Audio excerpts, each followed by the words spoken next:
안녕하십니까. 양현상입니다. 저는 방산우주산업연구소를 운영하고 있고, 방산우주산업을 운영하면서 방위산업과 우주산업이 어떻게 산업에 이바지하고 경제발전에 도움이 될 수 있는지를 연구하고 있습니다. 노바엑스라는 회사를 경영하면서 항공우주산업의 솔루션을 제시하고 개발하는 일들을 하고 있습니다. KF-21 개발 성공은 우리 항공우주산업 역사에서 어떤 의미였나요? 네, KF-21 개발의 역사적 의미는 두 가지 측면으로 알아볼 수가 있겠습니다. 첫 번째는 자주국방을 실현시켰다. 그리고 많은 도움을 가져왔다라는 측면이고요. 그 다음에 고부가 가치 사업을 육성하는데 기여할 수 있었다라는 두 가지 측면으로 한번 바라볼 수가 있겠습니다. KF-21은 보람의 사업으로 명칭해서 개발이 추진되었고, 지금은 이제 양산기를 개발하고 있는데 순조롭게 연구 개발이 이루어졌고 시험 평가까지도 완료가 된 상태입니다. 우리가 독자적인 기술로 항공기를 개발하는 기념비적인 사건이라고 볼 수 있을 정도의 자부심을 느낄 만한 KF-21 개발이 되겠습니다. KF-21이 자체적으로 개발을 하면서 우리가 외부 기술을 의존하는 것에 있었지만, 그런 것들이 한국형 전투기의 독자적인 생산과 또 유지보수 능력을 확보하는 데 크게 기여할 수 있었다라고 볼 수가 있습니다. 전 세계 전투기를 독자적으로 개발하는 국가는 소수 불과하기 때문에 이런 초음속 전투기 개발 능력을 갖추기 위한 어떤 국가적 위상을 한 단계 더 끌어올렸다라고 볼 수가 있겠습니다. 물론 KF-21 전에 FA-50을 먼저 개발을 하면서 항공기에 대한 기술을 습득을 했고, 그 이후에 사업 초기에는 많은 우려와 성공적으로 사업이 완료될 거라는 비판적 시각이 있었음에도 불구하고 개발을 성공적으로 한 것에 대한 큰 의미가 있다고 볼 수가 있겠고요. 항공기는 그동안 보잉이나 록히드 마틴을 중심으로 한 시장에서 저희가 국외 구매를 통해서 무기 체계를 획득하는 그런 항공기 전투기였는데, 과거의 것들에 의존하지 않고 이제는 독자적으로 우리 힘으로 연공 방위를 스스로 지킬 수 있다라는 것에 큰 의미가 있다고 볼 수가 있겠습니다. 산업적인 측면으로도 바라볼 수가 있겠는데요. 전투기 개발 과정에서 축적된 첨단 기술들은 항공기 사업뿐만 아니라 앞으로 우주 산업에까지도 영향을 미치고, 산업의 파급 효과는 더욱더 크고 또 고부가가치의 어떤 산업으로 육성할 수가 있겠습니다. 전투기 내에는 레이더나 또 항공 전도, 정밀 가공 등 다양한 산업 생태계가 확장되어질 수 있는 중요한 역할을 하고 있습니다. 이러한 기술들은 민간 항공의 부품과 또 우주 발사체에 대한 것들도 기여할 수 있고, 그러한 것들이 국가 전체의 기술 경쟁력을 높일 뿐만 아니라 산업의 발전까지도 높일 수 있는 원동력이 될 수 있을 거라고 봅니다. 이는 마치 거대한 나무 뿌리가 뻗어나가듯 하나의 기술로 인해서 여러 산업들이 파장되어 나가는 효과를 가져올 수 있겠다라고 볼 수 있겠습니다. KF-21이 세계적으로 어느 수준에 올라섰다고 보시나요? KF-21을 개발하면서 4.5세대를 목표로 개발을 했습니다. 4.5세대 전투기와 5세대 전투기의 차이는 스텔스 기능을 가지고 있느냐에 대한 차이인데, 혹자는 KF-21이 사실상 5세대급의 전투기다라고 평가하는 전문가들도 있습니다. 그런 여러 가지 성능 면에서 그렇게 바라보는 시각이 잘못된 시각은 아니라고 생각을 하고 있습니다. KF-21은 공식적으로 4.5세대의 전투기로 가지고 있고, 여러 가지 기술적인 측면이나 확장성 측면에서 경쟁력을 가지고 있다라고 볼 수가 있겠습니다. 첫 번째는 성능적인 측면인데, KF-21은 4세대 전투기를 능가하는 A상 레이더를 독자 개발하면서 기술력을 축적할 수가 있었고요. 그리고 통합 항정 시스템, 또 첨단 장비를 탑재하고, 일부 전문가들이 5세대 전투기가 아니냐라고 평가를 하는 것은 스텔스 기능이 부분적으로 적용을 하고 있다라는 점 때문입니다. 미래 전장 환경에 대비를 할 수 있는 KF-21의 어떤 뛰어난 성능은 많은 전문가들로부터 또 해외 국가로부터 호평을 받고 있는 거고요. 최근 기사에 따르면 KF-21이 공대공, 공대지, 미사일의 시험 발사를 성공적으로 마침으로 인해서 전투기의 최종 개발 단계인 비행 안정성과 투사 능력을 입증받아 기술에 대한 성능이 완료됐다라고 볼 수가 있겠습니다. F-35와 같은 5세대 전투기보다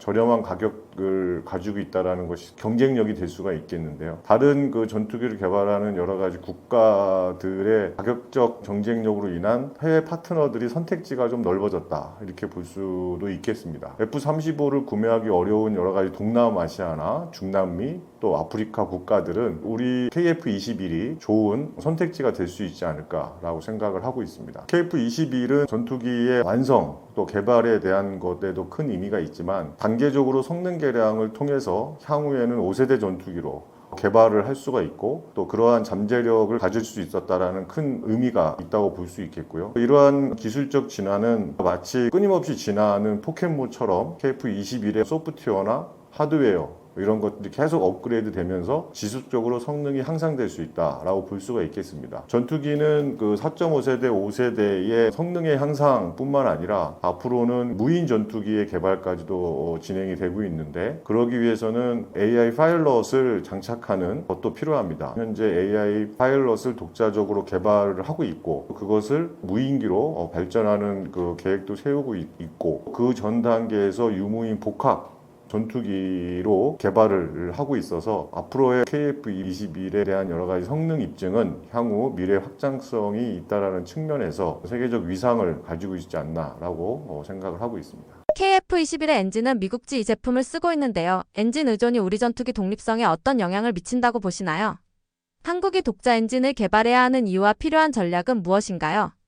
네, KF-21은 그 개발 과정에서 엔진을 독자적으로 완전히 개발하지는 못했습니다. G사의 F414 엔진에 의존해서 일부 기술 이전을 통한 개발을 한 거고 지금 이제 하나 에어로스페이스가 독자적인 엔진 개발을 위한 사업을 추진하겠다라고 발표를 했고 그런 거에 대한 엔진을 우리가 독자적으로 개발하는 것도 의미가 있지만 해외와 협력하는 것도 빠른 엔진 개발을 위한 방법인데 그러기 위해서 rolls-royce에서 같이 협력 개발을 하자라는 제안을 받기도 했습니다. 항공기에서 엔진은 기술에 대한 종속적인 측면에서 굉장히 중요한 부분이 되겠습니다. 엔진은 항공기의 심장과도 같고 또 이 심장을 외국에 의존한다는 것은 엔진 공급에 문제가 생기면 KF-21의 생산과 운용에 당연히 차질이 발생할 수밖에 없는 거고 이는 외부의 통제에 취약해지는 결과를 초래할 수밖에 없는 거죠. 그렇기 때문에 엔진의 개발은 항공기 전투기의 기술에 매우 중요한 측면이 될 수가 있겠습니다. K방산해서 이제 수출이 확대가 되고 있는데 엔진 공급이 미국의 기술 통제로 인해서 완제품의 출시가 제약이 따를 수가 있고 우리가 열심히 만든 이 전투기가 마음대로 팔 수 없게 되는 반쪽짜리가 될 수밖에 없는 수출에 대한 제약이 될 수도 있겠습니다. 그래서 특정 국가의 외교적 관계에 정치적 상황에 수출이 좌절될 수도 있는 상황이 발생할 수 있고요. 그러므로 인해서 독자 엔진 개발의 전략이 필요한 것입니다. 독자 엔진 개발을 위한 필요성은 기술의 어떤 종속성, 기술에 대한 주권적 확보 이런 측면에서 당연히 독자 엔진을 개발해야 될 필요성이 있겠죠. 엔진의 어떤 공급망을 통해서 안정적인 구축을 위한 것들이 필요하고요. 항공기에서는 이 전투기 개발은 우리가 집의 열쇠를 직접 만들지 않고 열쇠를 남에게 맡기면서 언제든 문을 열고 들어올 수 있게끔 하는 것과 비슷하다고 볼 수도 있겠습니다. 그런데 이러한 독자 엔진을 개발하는 데에서는 여러 가지 전략적인 측면들을 고려할 필요가 있습니다. 첫 번째는 단계적인 접근인데요. 소형 항공기의 엔진부터 시작해서 기술력을 점진적으로 쌓아가는 것이 현실적으로 필요하다라고 보고 있습니다. 그리고 국제적 협력이 무엇보다도 필요하다라고 볼 수가 있겠는데요. 세계적인 엔진 개발사들과 협력을 통해 가지고 기술의 격차를 빠르게 줄이는 것도 중요합니다.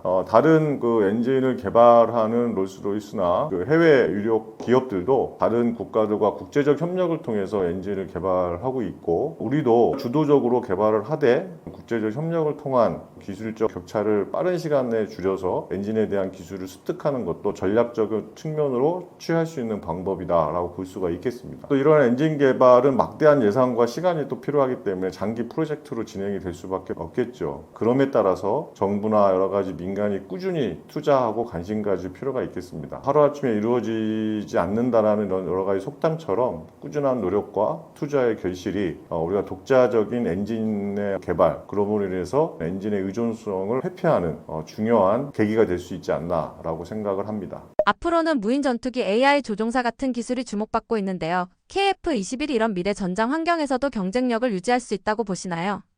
네, KF-21은 4.5세대급 전투기 또 스텔스 기능을 일부 가지고 있다라고 평가를 하고 있어서 5세대급 전투기다라고 이렇게 평가도 되고 있는데요. 앞으로 기술의 확장성이 있는 건 분명합니다. KF-21의 전투기에 기반을 둬서 앞으로는 무인기로 확대가 될 텐데 그 중간 과정에 유무인 복합으로 운용되어지는 전투기의 최적화된 설계를 통해서 미래 전장의 핵심적인 역할을 KF-21이 할 것이다 라고 볼 수가 있겠습니다. 전투기뿐만 아니라 다른 지상 장비나 유도 무기들도 모두 무인 체계로 진화하고 발전하는 계획을 가지고 있는데 항공기의 그 중간 단계인 유무인 복합 체계 기술력의 확보가 KF-21이 미래 전장에서의 경쟁력을 확보할 수 있는 큰 요소가 되지 않나 이렇게 생각을 하고 있습니다. KF-21에 탑승된 여러 대의 무인기를 지휘하고 합동 작전을 수행하면서 전투의 효율성을 극대화할 수 있고요. 이는 마치 지휘관이 여러 병사를 동시에 지휘하는 것처럼 하나의 유인기와 무인기가 통제해서 전술적 우위를 점하는 것이 가능한 게 되는 거죠. 그래서 최근에 카이에서 이러한 유무인 복합 체계를 위한 무인기를 개발하면서 그런 것들을 현실화되고 있습니다. 미래 전장 환경에서의 어떤 지속적인 업그레이드가 필요한 것이죠. 소프트웨어나 하드웨어 이런 업그레이드를 통해서 AI 조종사 시스템 또 첨단 기술의 어떤 지속적인 통합 기능들 이러한 것들은 소프트웨어 중심의 전투기의 최근 트렌드의 기술적 설계에 부합된다라고 볼 수가 있겠습니다. 미래 전장의 변화에 유연하게 대응할 수 있는 능력을 갖출 수 있다라고 볼 수가 있겠죠. 앞으로 카이가 글로벌 항공우주 기업으로 도약하려면 가장 중요한 변화는 무엇인가요? KF-21을 성공적으로 개발해서 해외의 수출 파트너들이 KF-21의 양산에 기대를 모으고 있고 수출에 대한 여러 가지 희망적 사항을 우리가 많이 보도를 통해서 접하고 있습니다. K방산이 이번 정부 때 300조 목표를 2030년까지 달성한다라는 그런 목표에도 이런 전투기의 어떤 수출이 굉장히 큰 몫을 담당할 수 있을 것이다 라고 보고 있는데요. 이러한 KF-21을 만들고 사업을 하는 국내 유일한 항공회사인 카이에게 시선이 더 집중되어지는 이유가 여기에 있다고 볼 수가 있겠습니다. 이 카이는 기업으로서 도약하기 위해서 여러 가지 숙제를 가지고 있다라고 볼 수가 있겠습니다. 물론 앞서 설명드린 것처럼 KF-22를 개발을 성공적으로 했고 또 그 전에는 FA-50을 성공적으로 개발하고 항공기뿐만 아니라 우주산업에도 카이가 주도적인 우리나라의 중추적인 역할을 하고 있고 또 많은 역할과 기여를 하고 있다고 봅니다. 그러나 앞으로 더 글로벌적으로 도약하기 위한 여러 가지 과제가 있는 것도 현실인데요. 그 중에 가장 중요한 것이 경영의 투명성 확보라고 볼 수 있겠습니다. 카이의 사장이 3년 임기로 해서 정부가 바뀔 때마다 교체가 되고 과거의 카이 사장들을 보면 방산 비리나 또는 여러 가지 이유에 의해서 불명예스러운 퇴진을 했고 그러므로 인해서 항공기의 장기적인 로드맵을 갖고 개발하는 그 리더십 발휘가 어렵지 않나라고 보고 있는 겁니다. 그런 측면에서 경영의 투명성을 확보할 필요가 있고 또 기술의 자립에 대한 역량을 강화할 필요가 있겠습니다. 두 가지 측면이 글로벌 기업으로 가기 위한 항공 우주 산업이 글로벌적으로도 확대하기 위한 중요한 요소다라고 저는 생각을 하고 있습니다. 그중에 경영의 투명성은 기업의 신뢰를 높이고 국제적 어떤 투자와 파트너십을 유지하는 데 매우 필수적인 요소다라고 보고 있습니다. 과거에 방산비리와 논란된 카이의 신뢰성을 많이 떨어져 있는데 그걸 회복할 필요가 있겠고 국제 경쟁력을 갖기 위한 요소에서 경영의 투명성은 치명적인 영향을 주고 있는 겁니다. 이를 해결하기 위해서 투명한 경영 시스템을 구축하는 것이 필요하고 많은 기사나 비평가들이 말하는 것처럼 더 이상의 낙하산 인사는 지양해야겠다라는 겁니다. 지금 현재 전 사장인 그 강구영 사장이 임기 만료로 사임을 하고 공석인 상태에 있습니다. 새롭게 지금 정부가 탄생을 했고 새롭게 사장 인서 작업을 하고 있는 걸로 알고 있고 여러 명이 한망평에 오르면서 관료 출신인지 또는 군 출신인지 여러 가지 측면에서의 한망평으로 오르는 기사의 내용들이 있지만 제가 생각하는 거는 국제적 경영 시스템에 맞는 리더십을 발휘할 수 있는 사장이 인선돼야 된다 있다라고 생각을 하고 있습니다. 항공우주 산업에 대한 지식적 전문성도 가질 필요가 있고, 항공우주 산업을 끌고 갈 수 있는 큰 로드맵을 그릴 수 있고 리더십을 발휘할 수 있는 그런 경영에 대한 투명성을 가진 사람이 사장으로 와야 되고, 지금 현재의 그 KF-21을 성공적으로 개발하면서 매우 중요한 시점이라고 봅니다. 과거에는 우리가 독자적으로 전투기를 개발하지 않았고 우주 산업이나 이런 쪽에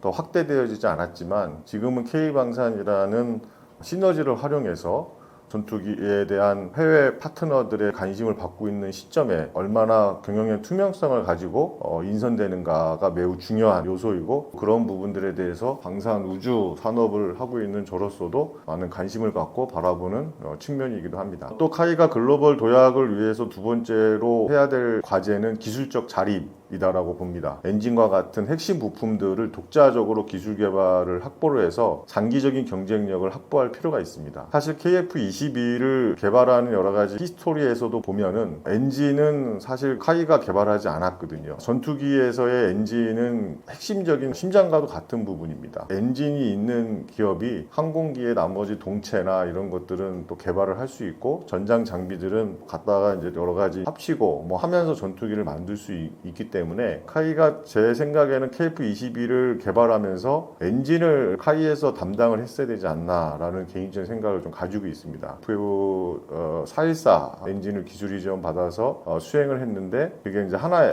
에어로스페이스에서 엔진을 담당을 했죠. 그러다 보니까 카이는 어떻게 보면은 전투기의 핵심인 심장 부분은 다루지 않았다라고 볼 수가 있습니다. 그래서 앞으로 카이가 글로벌적으로 항공 우주 산업으로 더 도약되는 기술적 자립을 위해서는 엔진 개발을 독자적으로 하는데 참여해야 된다라고 보고 있습니다. 현재 엔진 개발을 위해서는 하나 에어로스페이스, 두산 에너빌리티 두 개의 회사가 오히려 유력하게 거론되어 있지, 카이는 배제되어 있다라고 볼 수가 있겠습니다. 그래서 항공기에 독자적으로 개발했던 다른 기술들을 많이 축적되고 있기 때문에, 기술의 어떤 자립, 항공 우주 기업으로서의 글로벌 도약을 위해서는 엔진 개발을 하는 사업에 참여를 하고, 그런 어떤 사업에 대한 비즈니스 전략을 수립할 필요가 있다라고 보고 있습니다. 그리고 수출 시장의 다변화가 필요합니다. 특정 국가에 의존하지 않고 다양한 잠재 고객들을 확보할 필요가 있는 것이죠. 그런 다양한 고객들의 맞춤형 솔루션을 제공하는 전략도 필요하다고 봅니다. 물론 최근에 폴란드에 F-50 공격기를 수출을 했고, 다양한 국가에서 F-21의 전투기에 대한 호감을 갖고 있는데, 그런 국가들의 맞춤식 마케팅 전략이 항공기 사업에도 필요하고 중요한 요소가 아닌가라고 생각을 합니다. 그런 측면에서 카이가 글로벌 도약하기 위해서, 항공우주 산업의 발전을 위해서는 앞서 설명드렸던 경영의 투명성, 그리고 기술 자립에 대한 것, 그 중에 엔진 개발에 대한 것들, 수출 시장의 다변화를 위한 고객 맞춤식 마케팅 전략, 방산에도 필요하다라고 보고 있습니다. 최근 카이 민영화 논의가 다시 불거지고 있는데요. 민영화가 추진된다면 우리 항공 방산 산업과 국방력에 어떤 영향을 줄 수 있다고 보시나요? 카이의 민영화에 대한 문제는 오래전부터 얘기되어 왔던 사항이고, 최근에는 카이의 사장의 낙하사적 인사 이런 것과 맞물리고, KF-22를 성공적으로 개발함으로 인해서 앞으로의 어떤 수출적인 해외 파트너적인 문제, 항공 우주 산업이 기존 산업보다 더 확대되어지는 측면 때문에 더욱더 최근에 카이의 민영화 문제가 대두되고 있다고 봅니다. 카이의 민영화 문제가 과연 좋은 것이냐 아닌가에 대한 두 가지 측면은 서로 논쟁의 여지가 있다고 봅니다. 항공 우주 산업의 경쟁력을 확보하기 위해서는 민영화가 필요하다라는 시각이 있는가 반면에, 전략적 국가주도적 사업으로 이끌어 가야 될 필요가 있다라는 주장도 함께 있기 때문입니다. 전문가들은 카이의 민영화가 우리 방위산업의 글로벌 경쟁력을 제고하고 혁신 역량을 가져갈 수 있다라고 평가하고 있습니다. 공기업적인 관료주의나 어떤 정치권의 간섭, 장기 투자에 대한 기업적 투자의 소홀함, 또 경영의 비전문성, 또 낮은 책임 경영, 이러한 것들의 구조적 한계가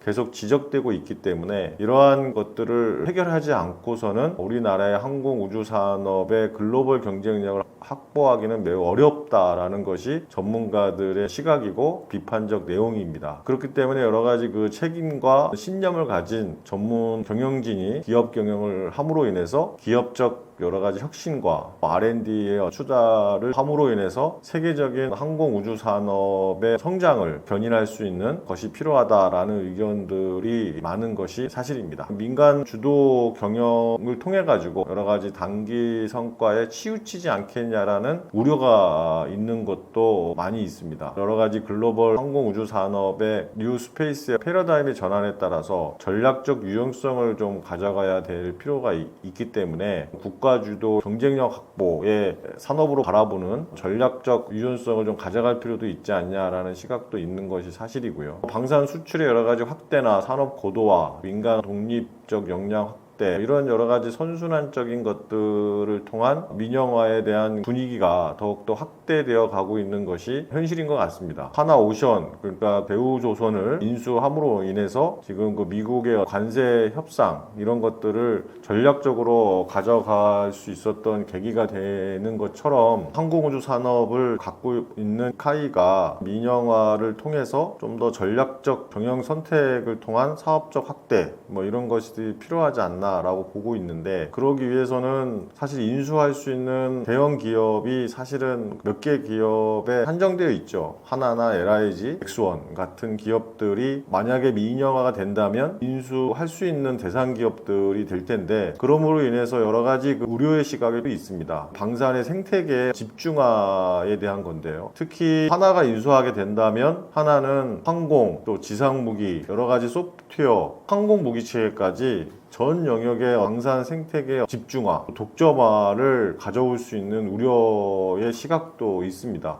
대형화됨으로 인해서 지상, 항공, 함정 전체 무기체계를 모두 확보하는 어떤 한 기업에 집중되어지는 우려의 시각들도 있는 것이고요. 그럼 LIG 넥스원이 인수한다라고 하면은 선순환적이냐라는 것들도 우리가 바라봐야 되는데, LIG 넥스원이 이제 카이의 큰 회사를 민영화할 수 있는 자금력이 확보되어 있느냐, LIG 넥스원의 모 회사인 LG그룹이 어떻게 전략적 비즈니스 전략을 가져가느냐에 따라도 다를 수도 있는데, 어쨌든 카이의 민영화 문제 이런 것들은 방산 우주 항공 산업의 국가 경쟁력을 확보하는데 매우 중요한 요소이기도 하고, 계속된 여러 가지 경영진의 논란을 통한 경쟁력 확보를 위해서는 필요한 것이냐 아니냐라는 시각들이 많은데, 이런 것들은 과연 어떤 시점에 어떤 방법으로 어떻게 발전해 나갈 수 있는가에 대한 논의를 지금부터 시작해야 되지 않나 이렇게 생각을 하고 있습니다. FA-50 전투기가 필리핀, 폴란드 등 해외에서 연이어 성과를 내고 있습니다. 이런 수출 성과가 갖는 의미와 한계는 무엇인가요?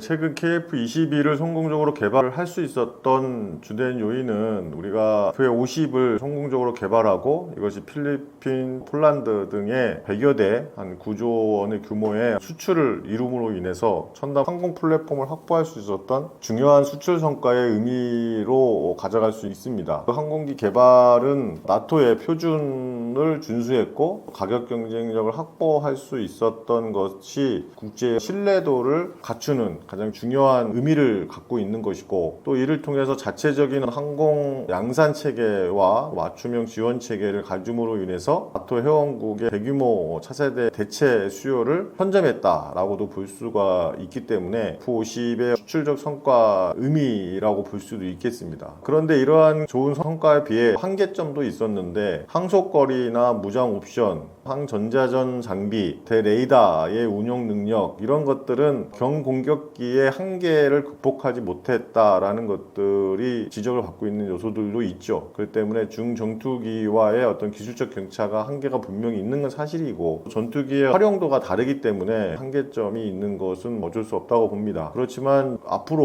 우리가 KF-21을 성공적으로 개발을 하고 또 4.5세대, 이제 5세대급 또 앞으로 계속된 성능 개량을 위해서는 이런 항공 산업의 여러 가지 핵심적 기술적 확보가 매우 중요하지 않나 이렇게 생각을 하고 있습니다. F-50이 대량으로 수출되기 전에 필리핀 같은 경우에는 기존의 F-16을 성능 개량해가지고 일부 배치돼서 사용도 했기 때문에 그런 것이 대체돼서 시장에 대한 확보나 선점이 되고 있지 않냐라는 지적도 있는데, 그러한 것들은 수요 국가들의 무기 체계를 운영하는 환경이나 전략적 판단이 다르고, F-50의 어떤 성능을 가지고 있는 것이 필요한 국가 국가들이 있고 그렇지 않은 국가들이 있기 때문에 그것은 국가들의 차별화된 전략을 가져갈 필요도 있습니다. 한국형 전자전기 개발이 자주국방의 마지막 퍼즐로 불리는데요. 실제로 우리 군이 전자전 능력을 확보하는 게 왜 중요한가요?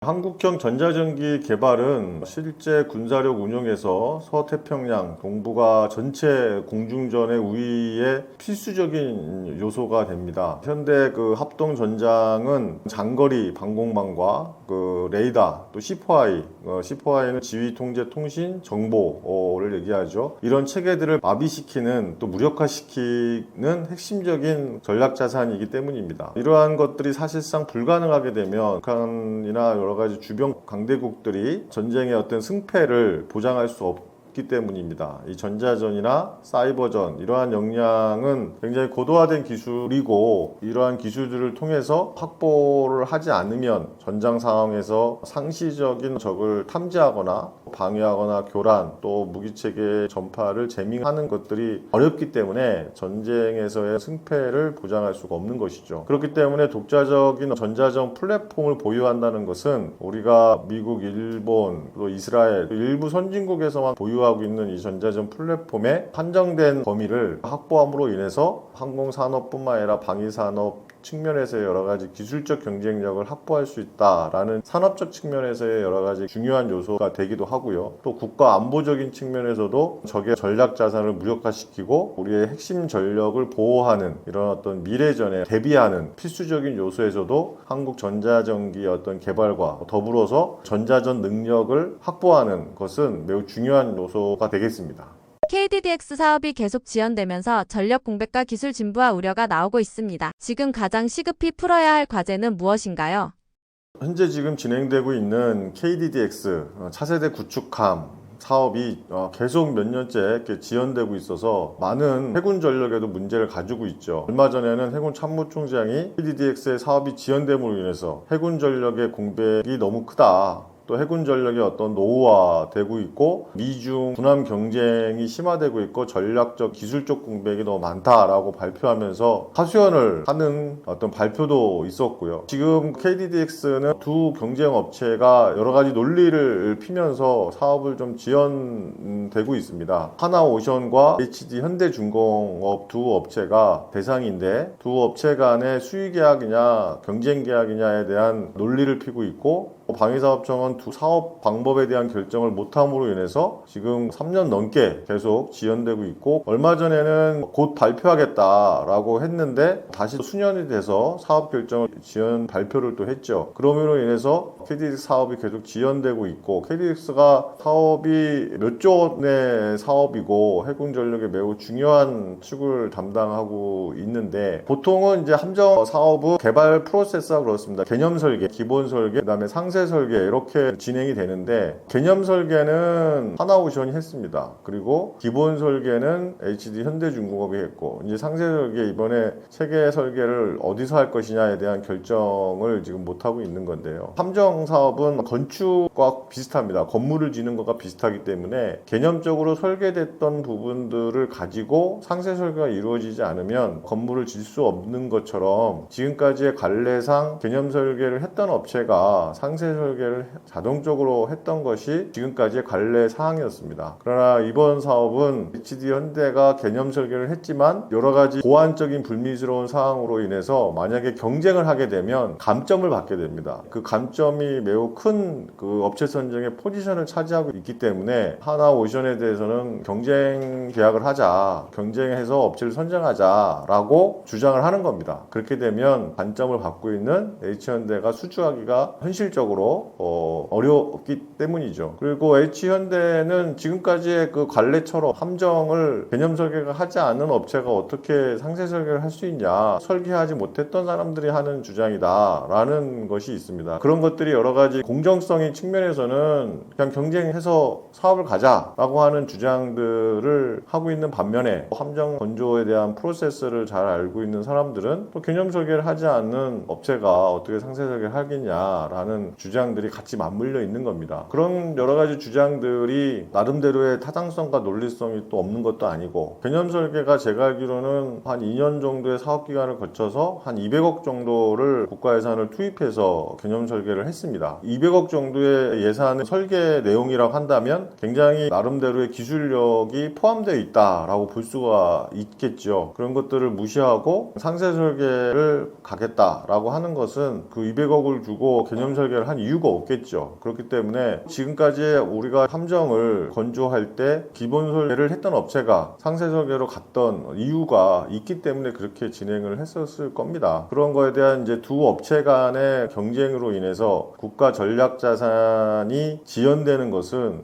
매우 우려가 되는 사항이다라고 보고 있고, 이러한 양 기업의 어떤 눈치만을 보고 방위사업청에서 역할을 못하고 있다라고 저는 생각을 하고 있습니다. 두 가지의 요소들에 대한 눈치만 볼 것이 아니라 해군 전력에 대한 사항들, 공정성과 전문성을 바탕으로 한 사업적 결정에 대한 결정권자의 책임성이 매우 중요한 부분인데, 누군가가 그러한 책임을 지려고 하지 않는 요소가 있기 때문에 사업이 지연된다라고 볼 수가 있는 것이죠. 물론 그 결정을 위해서는 한두 사람의 의사결정으로 인해서 방위산업은 결정되지 않습니다. 여러 가지 사업 분과이나 또 방위사업 추진위원회 같은 위원회를 통해서 최종 결정을 하고 의사결정을 하게 되겠지만, 그런 의사결정 사항 속에서 하지 않는 것은 정부기관의 방사청이나 국방부에서 제가 봤을 때는 좀 각성을 할 필요가 있고, 이 막대한 예산을 투입하는 이 사업들이 여러 가지 명확하지도 않고 또 투명성에 대한 국민적 우려를 가져가는 것은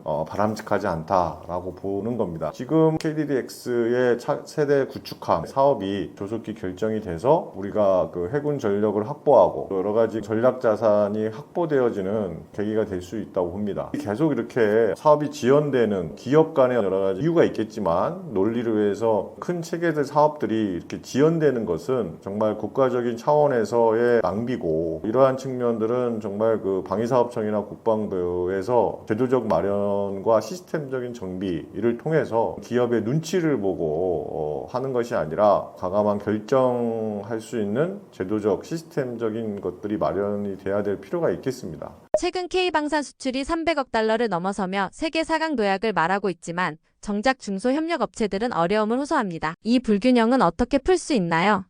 K방산을 통해 가지고 많은 수출을 통해서 경제적 기여, 또 일자리 창출, 산업 생태계의 활성화에 대한 긍정적 측면을 가지고 있는 반면에 어두운 측면도 있습니다. 우리가 K방산의 가장 그 매력적인 측면이 가성비라고 했지 않습니까? 성능은 좋고 가격은 낮은 건데요. 이런 가격이 낮게 하기 위해서 모든 산업적 구조가 다 그렇겠지만 중소기업들의 출혈을 가져가게 하는 것이 방위사업에도 적용된다고 저는 생각을 하고 있습니다. K9은 하나에서 하고 있고, K2전차는 현대로템, 또 KF21은 하이, 뭐 이런 업체들이 다 방산 태계업체고 다 대기업들이죠. 물론 거기에 뭐 LIG 넥스원, 네, 뭐 여러 가지 뭐 청궁 이런 것들도 수출 효자 품목이기도 하고요. 그러나 이러한 무기 태계업체 말고도 많은 협력 중소기업들이 참여를 하고 있습니다.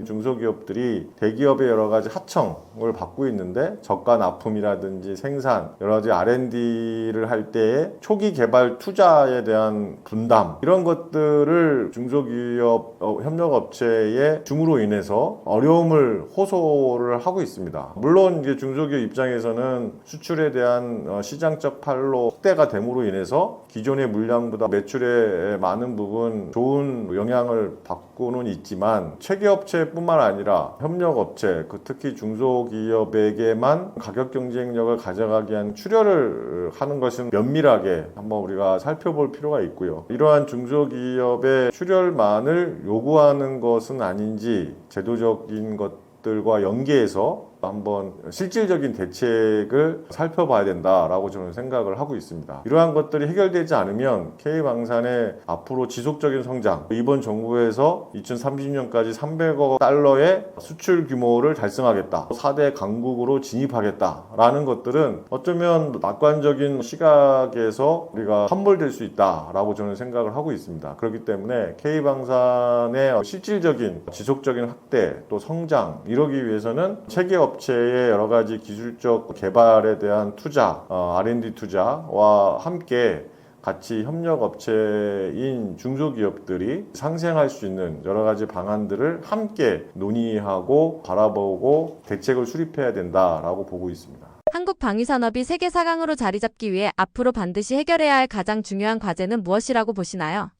K방산이 지속적으로 성장하고 또 4대 강국으로 확보하기 위한 필수적 과제는 저는 글로벌 메이저 방산 국가인 미국, 러시아, 프랑스, 영국 이런 국가들의 여러 가지 좋은 점들은 벤치마킹하고 우리만의 또 경쟁력을 확보하는 것이 매우 중요하다라고 저는 생각을 하고 있습니다. 그렇기 때문에 여러 가지 체계업체의 강력한 기업, 정부와 연구기관, 삼각 혁신동맥을 통해 가지고 그런 것들을 이룰 수 있다라고 볼 수가 있겠고요. 국내 방산 전문가들이 지적하고 있는 여러 가지 요소들을 한번 보면 기술이나 인력의 질적인 혁신이 필요하다라는 목소리가 많이 있습니다. 혁신 분야에 대한 R&D, 인재 확보 이런 것들이 함께 연결될 필요가 있다라는 것이죠. 기술이나 인력 확보의 필수 과제인 것이죠. 그 다음에 이제 수출 생태계 확대입니다. 그러기 위해서는 정책적 금융 지원과 시장에 대한 여러 가지 다변화 이런 것들이 필요합니다. 지금 현재는 일부 몇 개 국가, 몇 개의 무기 체계 이런 것들을 통한 수출의 한계성을 극복해야 되기 때문에 수출 생태계 확장이 필요하다는 지적들이 많이 있고요. 그 다음에 글로벌 조달 체계의 표준화를 우리가 갖출 필요가 있겠습니다. 세계 시장의 표준화에 대한 나토 표준을 지킨다든지 하는 그런 것. 왜 그러냐면 수입국에서도 보면은 단일 무기 체계를 도입을 하더라도 다른 무기 체계와 연계하고 통합하기 위해서는 표준화가 되어 있지 않으면 다른 무기 체계를 같이 혼용해서 통합 작전을 할 수 없기 때문에 그렇습니다. 그리고 마지막으로는 방산 대기업과 또 중소기업의 협력적 동반선장을 하기 위한 경영적 어떤 혁신이 좀 필요하다라고 볼 수 있겠고 이를 위한 제도와 시스템에 대한 정비가 국가적으로 좀 필요하다라고 보고 있습니다. 그리고 K방산이 일부 지역에 국한되어서 산업적 생태계가 이루어지고 있는 것도 국가적으로 한번 바라봐야 될 요소이다라고 저는 생각을 합니다. 지역 경제, 고용의 연계성을 위해서 지역 경제의 활성화를 위한 방위산업의 기여가 필요하다라고 봅니다. 지금은 K방산의 체계업체들은 서울 수도권에 다 위치하고 있죠. 물론 공장이나 이런 것들은 우리가 경남 창원이나 구미 이쪽에 공장들이 있고요. 그런데 국한되는 지역에서 벗어나서 전남 동부권 뭐 이런 쪽도 더 확대해서 K방산의 어떤 시장 확대, 생태계 확대가 필요하다라고 봅니다. 그래서 제가 최근에 제 칼럼에도 썼고 주장하는 것이 전남 경남권 방산 우주산업 벨트를 조성하자라는 게 제가 제안하고 주장하고 있는 겁니다. 이미 경남은 앞서 설명드렸던 것처럼 카이가 있음으로 인해서 항공산업의 여러 가지 방산 메카 기업들이 포진되고 있습니다. 그 메카 기업을 중심으로 해서 협력업체들이 다수 포진되고 있어서 방산의 생태계가 형성이 되고 있는데 제가 밑에 남부권을 보면 진주를 중심으로 해서 경남 지역과 전남 지역이 굉장히 근접하게 남해안 벨트가 이어져 있습니다. 방위산업과 연계된 항공 또 우주산업이 경남의 우주산업 클러스터가 지정되고 전남의 우주산업이 클러스터가 지정됨으로 인해서 막대한 그 우주산업 클러스터에 대한 예산들이 확보되고 국가전략산업 또 국가산업단지 이런 것들이 이제 계속 형성되었을 텐데 제가 주장하는 그 경남, 전남, 방산 우주산업 벨트를 조성하는 것은 이중적인 투자, 국가의 예산의 효율성 집행 이런 거에도 좋은 효과가 있다고 볼 수 있겠고 또 지역 감정적인 거 경남과 전남의 지역적 감정의 해소 이런 것들도 같이 해결할 수 있는 국가적인 숙제를 해결할 수 있는 요소일 수도 있다고 보고 있고요. 그 다음에 경남과 전남의 동부권, 경남의 서남권 지역으로의 연계를 통해서 방산 우주산업 벨트를 조성한다면 우리 방위산업의 4대 강국에 갈 수 있는 핵심적 요소가 될 수 있다고 봅니다. 우리가 4대 강국, 미국, 러시아, 프랑스, 영국 이러한 그 국가들을 제치고 우리가 K방산을 이루기 위해서는 혁신적 과제를 해결해야 된다고 봅니다. 단순히 무기 체계를 좀 더 개발하고 시장을 확보하고 해서는 되는 것이 아니라 정말 방산의 산업 벨트를 확대하고 국가적인 전략을 수립하지 않으면 안 되기 때문에 여러 가지 안들을 더욱더 발전시킬 필요가 있겠지만, 제가 주장하는 전남과 경남의 우주산업과 연관된 방산 우주산업 벨트 조성은 이번 정부 때 국가적 전략으로 한번 채택이 돼서 검토가 되었으면 하는 것이 저의 생각이고, 그런 것들이 K방산의 4대 강국으로 갈 수 있는 기반을 마련할 수 있고, 더불어서 항공산업, 우주산업까지도 연계하는 그 산업에 대한 생태계를 확대하는, 그럼으로 인해서 기술력 확보뿐만 아니라 경제의 활성화, 일자리 창출, 또 지역 경제에 대한 활성화, 이런 것들을 같이 가져올 수 있는 방법이 아닌가라고 생각을 하고 있습니다. 또 더불어서 앞으로 이제 기술인 AI 기술, 또 무인화, 이러한 기술들에 대한 플랫폼의 미래 전장의 핵심 기술들을 선제적으로 확보할 필요가 있겠습니다. 그러므로 인해서 장기적인 방산에 대한 패권을 우리가 가질 수 있는 중요한 요소이기 때문입니다. 이제 앞으로의 무기 체계는 무인화되는 체계로 플랫폼이 발전할 것이고, 미래 전장도 그렇게 될 겁니다. 이번에 러시아 우크라이나 전쟁에서 알 수 있듯이 드론이 주요 시설을 타격하는 것처럼 무인화된 플랫폼은 미래 전장의 핵심적 역할을 하게 될 겁니다. 무인화 체계에서의 핵심적 기술은 AI 기술이고, 그 AI 기술을 통한 자동화에 대한 것들은 앞으로 K방산이 세계 4대 강국으로 갈 수 있는, 2030년까지 300억 달러의 수출을 달성할 수 있는 중요한 요소다라고 볼 수 있고, 또 이러한 것을 달성하기 위해서는 지금도 잘 해왔지만 지금에 해왔던 것들에 대한 패러다임을 바꾸고 혁신적인 마인드로 가져가서 아까 제가 말씀드린 경남과 전남을 통합하는 방산 우주산업 벨트를 조성하는 이런 아이디어처럼 기존에 생각하지 못했던 혁신적 아이디어를 방위 산업에 적용을 시킴으로써 4대 강국의 K방산 성과를 얻고 2030년까지 300억 달러의 수출을 달성하는 경제적 산업 생태계로서의 확대가 되어지기를 바랍니다. 한국 공군의 전자전 능력 강화가 왜 지금 시점에서 중요한 과제가 되었나요? 전자전 능력의 중요성과 전략적 가치는 마치 우리가 자주국방을 위한 마지막 퍼즐을 맞추는 것이다 라고 저는 생각을 하고 있습니다. 그래서 다음 달에 전자전기 사업에 대한 1조 8천억 사업이 업체 선정을 앞두고 있어서 많은 사람들의 관심을 갖고 있다라고 볼 수 있겠는데요. 이 전자전 능력은 현대전에서 흔히 보이지 않는 전쟁이라고 하는데, 전자기 스펙트럼에서 우위가 승패를 결정짓는 핵심적 요소가 될 수 있습니다. 이 전자전은 레이더나 통신, 항법 시스템과 같은 것들을 마비시키고 여러 가지 미사일에 대한 어떤 공격, 또 탐지, 교란 이런 것들을 무력화시키는 장비이기 때문에 군사작전에서의 매우 중요한 부분을 차지하고 있습니다. 적의 눈과 귀를 멀게 하고 또 우리의 작전에 대한 정보 보호를 하는 방패와도 같은 역할을 하기 때문입니다. 한국 공군에서 전자전 능력 강화가 시급한 3가지 이유가 있습니다. 첫 번째는 생존성과 작전의 효율성 증대가 필요하기 때문입니다. 현대의 전투기는 첨단 센서와 무기체계에 의존하고 있기 때문에 이들은 모두 전자기 신호를 통해 가지고 작동을 하기 때문입니다. 적의 정교한 방공망을 회피하고 무력화시키는 것이 필요하기 때문입니다. 적의 레이더를 기만하거나 제밍하는 이 전자전 능력이 필수적 요소가 될 수밖에 없습니다. 이 능력 없이는 전투를 수행하는 수 없고 적의 미사일의 위협에 무방비 상태로 노출될 수밖에 없기 때문에 생존성과 작전의 효율성 증대를 위해서는 반드시 전자전 능력을 갖춰야 합니다. 두 번째로는 서두에 제가 말씀드렸던 것처럼 자주국방의 역량을 강화할 수가 있습니다. 우리는 다른 것들보다도 이런 전자전 기능에서 많은 부분들을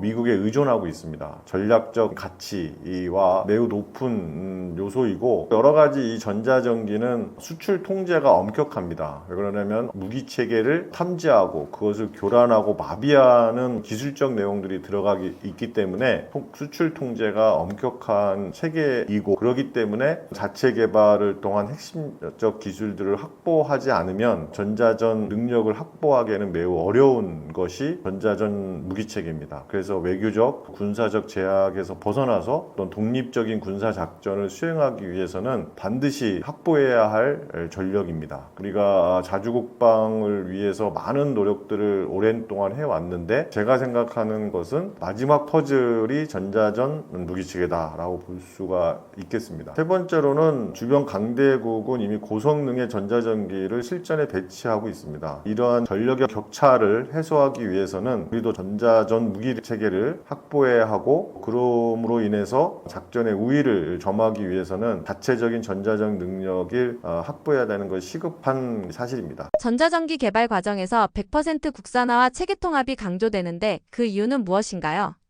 인공지능 기계학습 기반 신호 분석, 고성능 재민 기술 같은 미래 전자전 기술은 우리에게 어떤 기회가 될 수 있나요?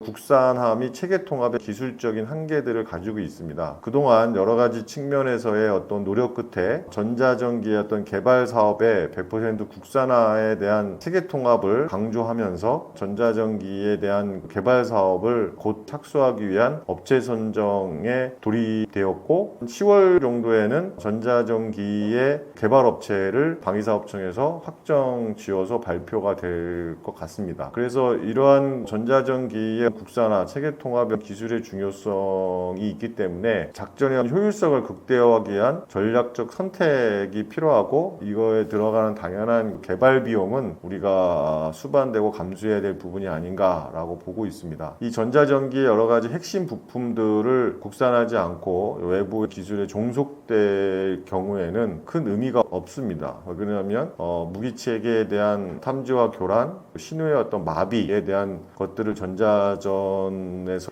어떤 기술의 의존도, 이런 것들에 의해서 해결될 수가 없기 때문입니다. 앞으로의 미래 전장 장비에서는 수출에 대한 것들을 계속 염두에서 우리가 개발을 해야 되는데, 이 기술적 자립은 수출에 대한 것도 같이 맞물려 있기 때문에 우리가 그런 부분에 대해서는 중요하게 생각하고 전략적 가치를 가질 필요가 있다라고 생각을 하고 있습니다. 전자전을 해결하기 위해서, 앞으로 발전하기 위해서의 중요한 요소는 체계 통합을 위한 성능의 극대화가 필요합니다. 전자전기는 수많은 센서들과 장비가 유기적으로 결합되어 있기 때문에 체계 통합은 이 모든 구성 요소를 하나로 지능적인 시스템으로 엮는 과정이기 때문입니다. 예를 들어서 통합 전자전 스펙트럼 관리의 기술을 적의 다양한 레이더 신호와 통신 신호를 실시간적으로 탐지하지 않는다면 최적의 어떤 신호의 재밍 신호를 생성하기가 어렵기 때문입니다. 그렇기 때문에 체계 통합이 없이는 성능의 극대화를 가져올 수 없습니다. 마치 각각의 악기가 연주하는 것과 같은 것이죠. 하나의 오케스트라처럼 모든 시스템이 조화롭게 작동되고, 그런 작동되어지는 장비들이 서로 시너지를 창출하는 것, 그것이 매우 중요한 요소가 될 수 있겠습니다. 첨단 기술과 KF-21과의 시너지가 필요한 것이 전자전 시장의 경쟁력을 확보하는데 유리한 위치를 차지할 겁니다. AI나 기계학습과 같은 지능형 전자전이 앞으로 첨단 기술과 맞물려서 무기체계의 성능을 향상시키는 중요한 핵심적 요소가 될 수 있습니다. AI와 기계학습은 방대한 양의 전자전 신호들을 실시간적으로 그것을 분석을 해서 위협을 식별해서 역할을 할 수가 있기 때문입니다. 그렇기 때문에 AI는 복잡한 전자기 환경 속에서 새로운 유형의 위협 신호를 즉각적으로 학습을 하고, 이에 맞춰서 최적의 재밍 전략을 수립해서 자동적으로 생성돼서 대응할 수 있는 그런 시스템을 갖추는 것이 매우 필요한 부분이 되겠습니다. 기존의 수동적인 재밍 방식에서 벗어나서 적의 레이더의 특성에 따라서 실시간으로 변하는 적응형 재밍을 가능하게 하는 것이 AI 그리고 기계학습을 통한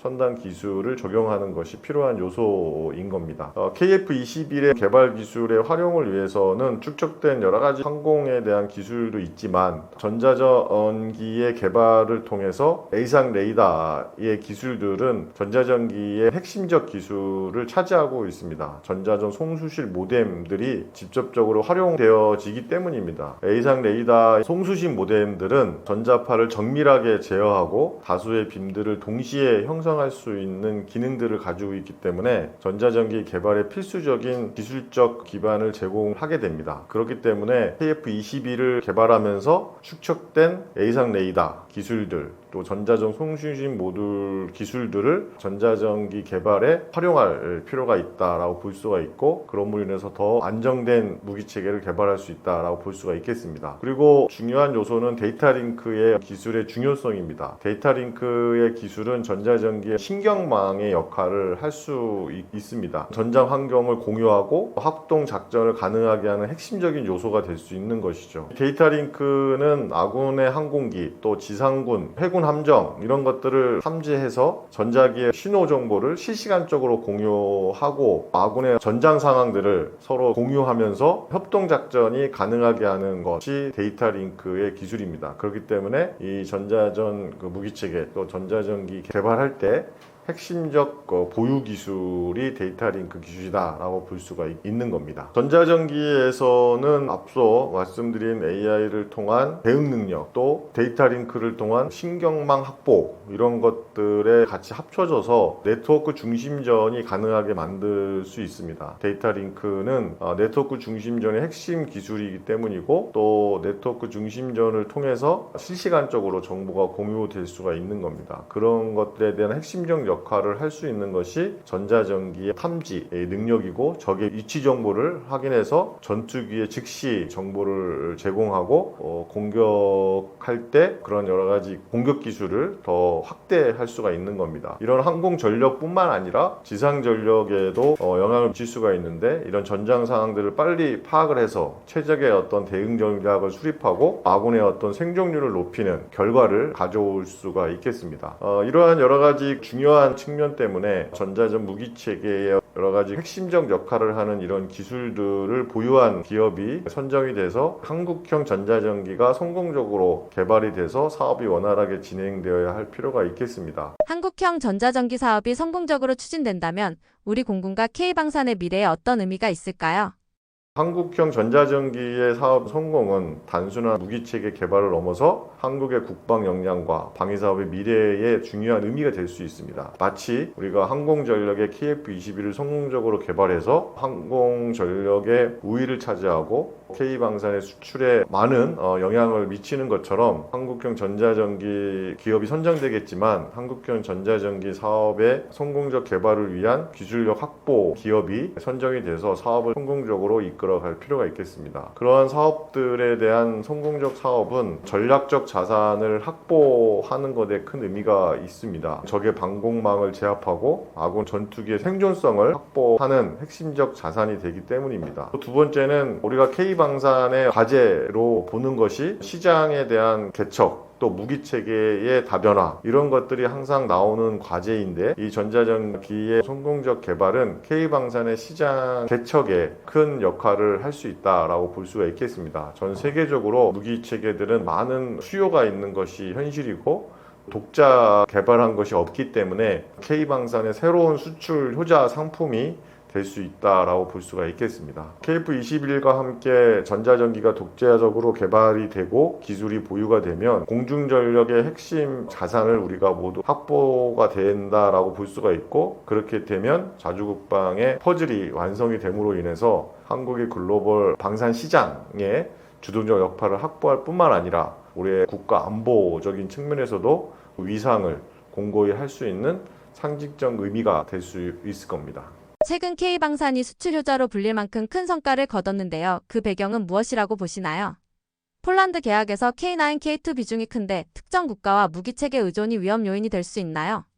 네, 방위산업이 경제적인 관점으로 바라본 것이 최근의 시각이죠. 방위산업은 무기를 획득하고 국방의 전력을 확보하고 하는 것이 큰 목적이고 지금도 그렇습니다. 그러나 그것이 경제적, 산업적 논리로 바라볼 수 있었던 것이 큰 시각의 변화라고 볼 수가 있겠고, 그러므로 인해서 우리가 그동안 개발해 왔던 무기 체계들, K9, K2, 전투기 이런 것들이 다른 여러 가지 국제 관계 속에서의 영향도 있겠지만 기술적인 향상을 통해서 방산 분야가 산업적 분야에 기여하고 경제에 이바지하는 요소가 크게 확장됨으로 인해서 K방산이라는 명칭까지 받게 됐고, K방산이 정부의 국가 전략 산업으로까지 포함이 되고 있고, 이로 인해서 산업적 생태계와 경제적 파급 효과, 또 일자리 창출 이런 것에 기여를 하고 있습니다. 이렇게 하고 있는 그 배경에는 여러 가지 이유가 있겠지만 제가 생각하기에는 한 3가지 정도의 큰 이유가 있지 않나 라고 보고 있는데요. 첫 번째는 우수한 성능과 합리적 가격을 우리가 개발하면서 맞출 수 있었다라는 것이 큰 이유 중에 하나라고 보고 있습니다. 한국의 무기 체계는 다른 나라에서 보기에 북한과의 대치되고 있는 안보적 상황 때문에 검증되어져 있는 무기 체계다라고 평가를 하고 있는 것이, 상대 국가에서 그 무기 체계를 선택할 때의 가장 큰 영향 요소가 될 수가 있는 것이죠. 이스라엘 같은 경우에는 무기 체계를 만들고 바로 실전에 투입해서 성능에 대한 검증을 실전에서 함으로 인해서 이스라엘의 무기 체계가 다른 많은 나라에 수출을 할 수 있는 영향이 있는 것처럼, 우리나라도 불행이긴 하지만 북한과의 대치 상황이 계속됨으로 인해서 개발되어지는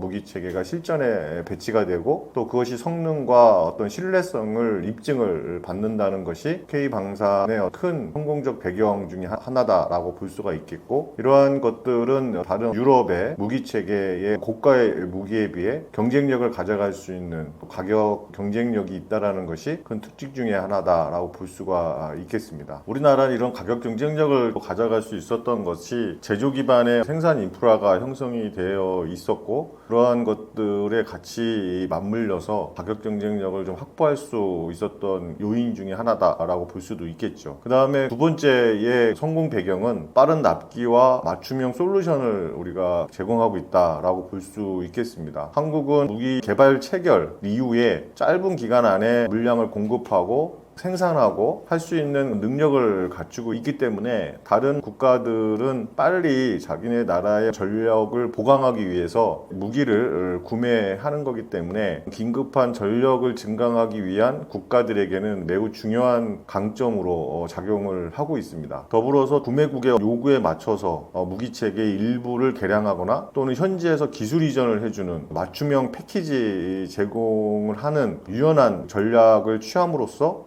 수출을 확대하는 중요한 요소가 될 수 있는 겁니다. 그리고 세 번째는 정부의 적극적인 지원이 있다고 볼 수가 있겠습니다. 정부가 방산 수출에 대한 국가 전략 산업으로 선정을 하고 육성을 하고 있고, 또 외교적으로 재정적으로 여러 가지 제한은 있지만 그래도 국방부나 산업통상자원부 이런 관련 부처들 간의 여러 가지 협력, 해외 시장을 돕는 팀 코리아, K방산에 캐치플레이를 걸고 정부와 방산 업체 또 관련 정부 기관들이 함께 협력해서 시장을 개척하는 것도 큰 K방산이 성공할 수 있었던 요인 중에 하나가 아닌가라고 생각을 하고 있습니다. 이러한 성공적 배경에도 불구하고 우리가 좀 생각을 해야 될 것은 특정 국가와 무기체계에 의존하고 있다는 것이 K방산의 성공에 박수만 칠 수밖에 없는 현실이 있는 것도 사실입니다. 폴란드와 대규모의 계약을 통해서 K자주포와 K2 전차의 비중이 높은 것이 수출 품목의 대부분을 차지하고 있는 부분인데, 그러한 부분들에 대한 계약 물량이 많아서 좋기도 하지만 폴란드라는 국가에 특정해서 의존되어져 있는 시장의 한계, 또 이런 것들도 우리가 극복할 필요가 있겠습니다. 그러기 위해서는 K방산은 무기체계 구매이기 때문에 그 국가의 여러 가지 경제적 상황들, 또 외교, 정치적 상황들이 맞물려서 수출에 대한 것들이 이루어지고 있기 때문에 경제 상황, 외교, 안보적 상황들이 어떻게 전개되느냐에 따라서 K방산이 지속적인 성장을 할 수 있냐라는 숙제를 안고 있는 겁니다. 폴란드 지금 2차 계약을 마무리를 졌지만 1차 계약을 하고 2차 계약을 하는 동안 폴란드 정권이 바뀌었고, 나름대로의 폴란드의 경제 위기도 있었습니다. 그러므로 인해서 여러 사람들은 과연 2차 계약이 성공적으로 갈 것이냐에 대한 우려도 있었고, 폴란드 정부 자체에서도 2차 계약에 대한 여러 가지 안 좋은 제스처도 있었던 것들이 사실이죠. 그렇지만 여러 가지 상황적인 요소가 잘 적용이 되고 앞서 설명드렸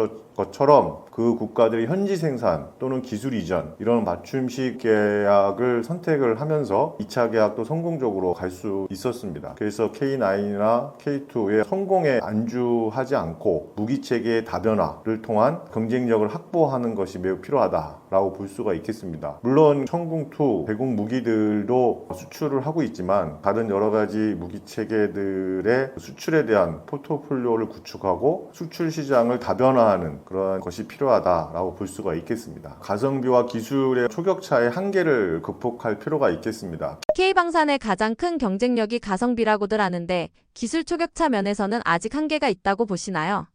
방산 수출은 단순히 무기 성능이 아니라 외교 정치 변수도 큰데 우리나라가 이런 장벽을 넘어설 수 있을까요?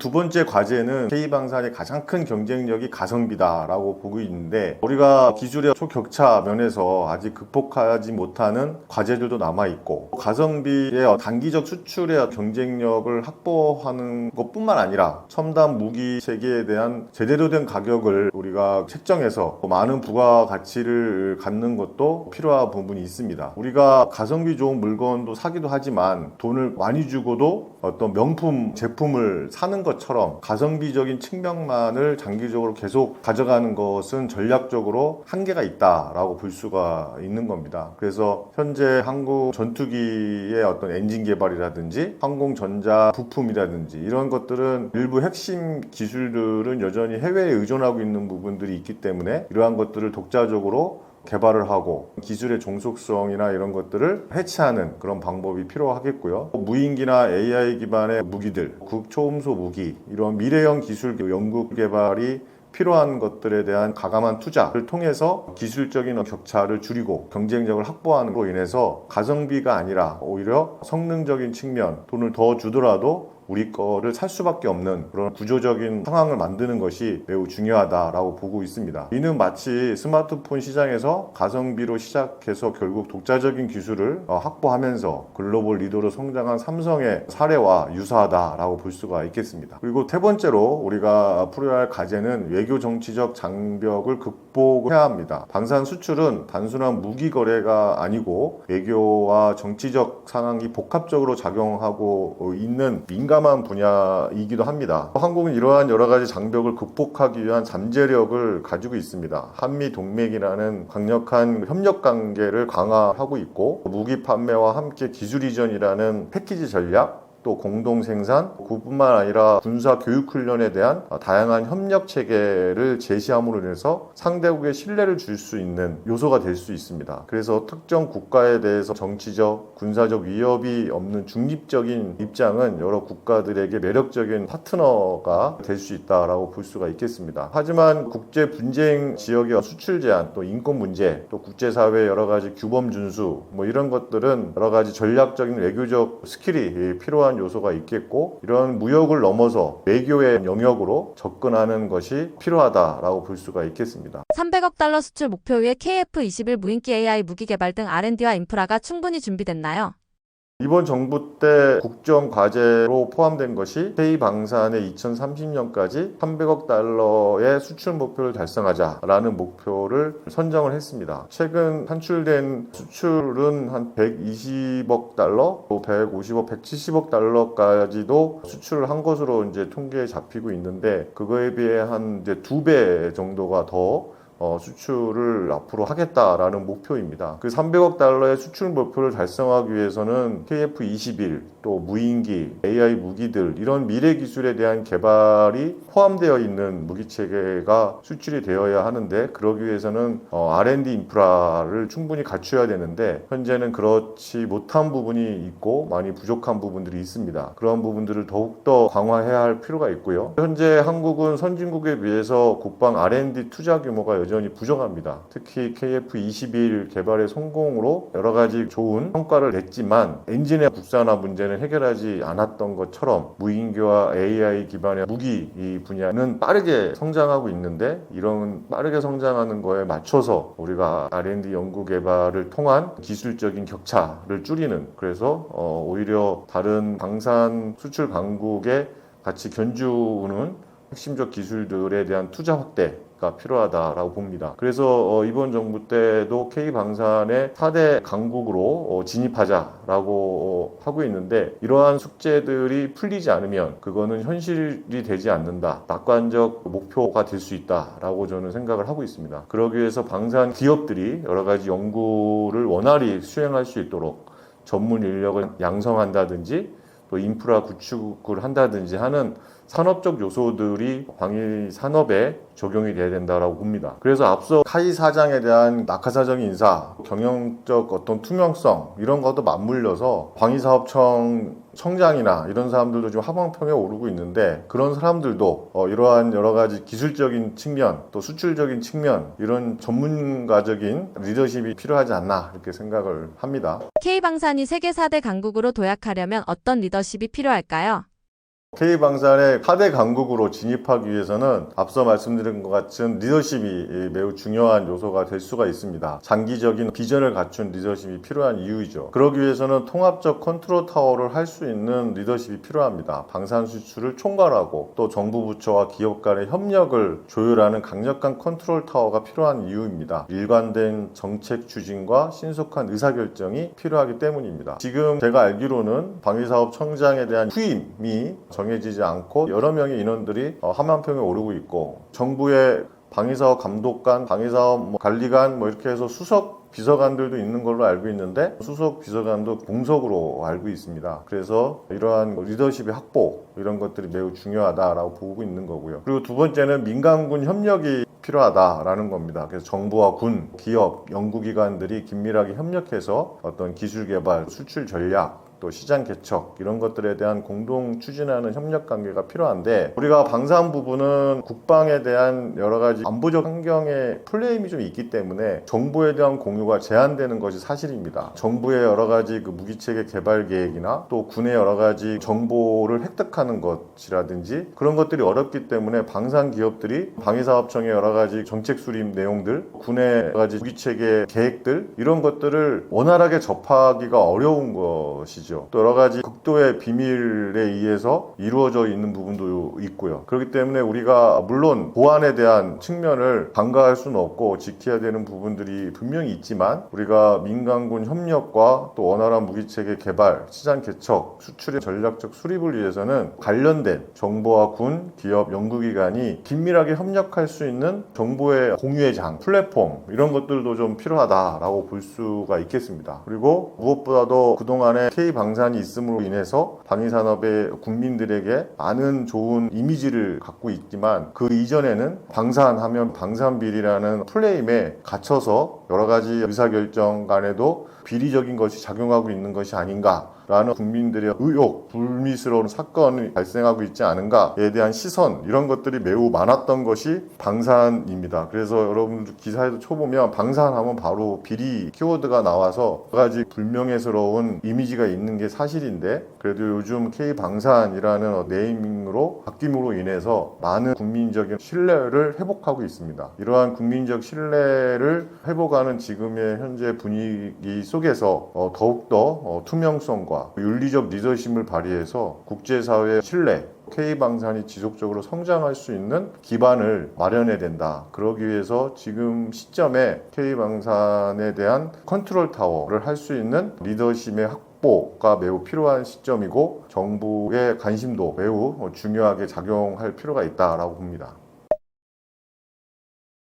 방산우주 산업 분야의 전문가로서 활동하고 있고, 방산우주 산업을 어떻게 경쟁력 있게 가져갈 것이냐에 대한 노력들을 개인적으로 하고 있습니다. 그러기 위해서 많은 연구도 하고 있고 실질적인 산업 현장에서 하고 있는데, 이러한 것들이 더욱더 시너지를 발휘해서 여러 방위산업이나 항공산업, 우주산업과 연계된 통합산업이, 융합산업이 확대되기를 바라고, 많은 사람들이 그런 분야에 관심 갖고 여러 가지 혁신적인 정책들, 또 제도들, 또 시스템이 마련되기를 바랍니다.